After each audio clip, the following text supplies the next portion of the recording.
Assalamualaikum warahmatullahi wabarakatuh.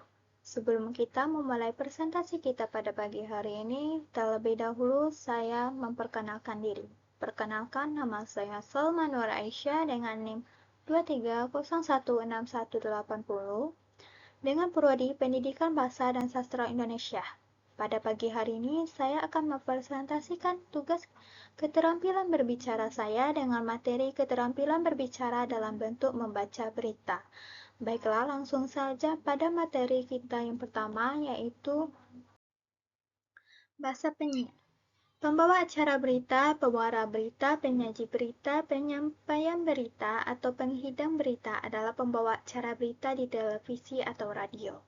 Istilah ini biasa dipakai di industri televisi di Indonesia dan merupakan pendanaan penyiar yang berita yang juga banyak dipakai di radio. Secara internasional dikenal 3 kategori, yaitu pembaca berita newsreader, penyiar berita newscaster, dan jangka berita atau penyauh berita newscancer. Selanjutnya yaitu langkah-langkah membaca berita. Berikut hal-hal yang harus dilakukan atau diperhatikan seorang presenter berita atau newscaster oleh saat membaca berita. Yang pertama, menggunakan intonasi yang tepat. Intonasi merupakan nada atau lagu dalam berita. Saat membaca berita harus bisa memperhatikan naik turunnya kalimat agar tidak terkesan datar. Kedua, perhatikan artikulasi. Saat membaca berita harus jelas artikulasinya atau kejelasan atau ketetapan dalam mengucapkan kata. Yang ketiga, volume yang tepat. Dalam membaca berita, volume suara harus tepat serta bulat, tidak boleh terlalu keras ataupun rendah. Yang keempat, tempo yang tepat. Dalam membaca berita, tempo atau kecepatan dalam membaca diperhatikan, tidak boleh terburu-buru ataupun terlalu pelan saat membaca atau terlalu membusung. Yang kelima, sikap tegap. Untuk jadi pembaca berita yang baik, haruslah memperhatikan posisi atau tubuh saat membaca berita. Tidak boleh memukul atau terlalu membusung. Keenam, tatapan mata. Saat membaca berita, tatap mata harus fokus. Ketujuh, sesuai isi. Gaya atau model saat membaca harus sesuai dengan isi berita yang dibawakan. Misalnya, isi berita sedih atau kesusahan, maka dalam membawakannya juga harus sesuai. Jadi kita membawakan berita dengan gaya serta mimik yang turut prihatin atau simpatik.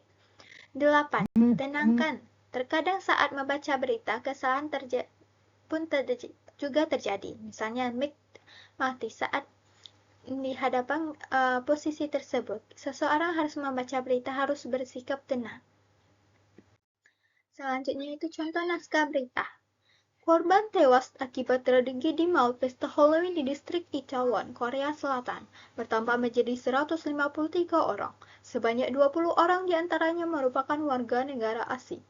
Dilansir dari Detik News yang mengutip CNN Minggu, awal korban tewas 151 orang, kini bertambah 2 orang menjadi 153 korban tewas berdasarkan data terpadu yang dirilis Kementerian Dalam Negeri dan Keselamatan Korea Selatan.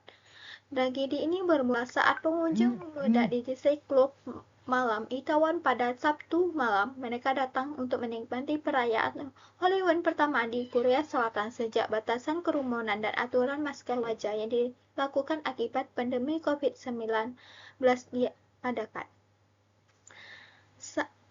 Saksi mengatakan sebelum kekacauan terjadi, para pengunjung pesta sudah sangat padat di jalan-jalan sempit, yang mengakibatkan pengunjung kesulitan untuk bergerak. Saya melihat orang-orang pergi ke sisi kiri dan saya melihat orang-orang itu menuju ke sisi yang berlawanan. Jadi orang yang di tengah macet. Jadi tidak bisa berkomunikasi, tidak bisa bernafas, kata saksi Suk Hyun kepada CNN.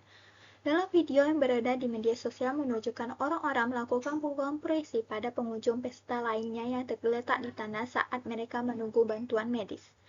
Kami melihat adegan dari film seperti hal-hal yang terjadi selama perang, kata saksi Park Jong-hoon 21 kepada Reuters. Pak Jong-hyo mengatakan situasi itu benar-benar di luar kendali. Mereka melakukan CPR di sana-sini dan orang-orang tersebut benar-benar di luar kendali. Selanjutnya, Mungkin sekian presentasi kita pada pagi hari ini. Saya ucapkan mohon maaf apabila ada kesalahan. Saya ucapkan terima kasih dan saya akhiri dengan Assalamualaikum warahmatullahi wabarakatuh.